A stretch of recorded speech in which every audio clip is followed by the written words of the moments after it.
आज भाई मैं उनके लिए बताऊंगा जिनको सफ़ेद दाग हो जाता है, जिन्हें कलमेल की बीमारी है, उनका पूरा शरीर हो जाता है, किसी के हाथों में हो जाता है, मुंह पे हो जाता है, चेहरे पे हो जाता है, वो अच्छा नहीं लगता। देखो उसे ठीक करने के लिए सबसे अच्छा है सफ़ेद दाग को ठीक करने के लिए ये क्या सेहण है, आप देख लीजिए सेहण है, इसका ये दूध है, आप पहचान कर लीजिए दूध है।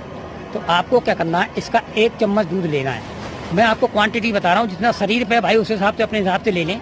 जैसे 1 चम्मच ये इसका दूध लेना है तो 1 चम्मच ही देसी गाय का घी लेना है, ये ध्यान रहे, देसी गाय का 1 चम्मच घी ले लें और उसमें 1 ग्राम के लगभग 1 ग्राम जो जलाने वाला कपूर आता है ना, उसको पीस करके मिला लें और जहाँ सफ़ेद दाग हो रहा है अच्छी तरह मलहम बना के उसका जहाँ सफ़ेद दाग है उस पर लगाएं, सुबह शाम इसको लगाएं।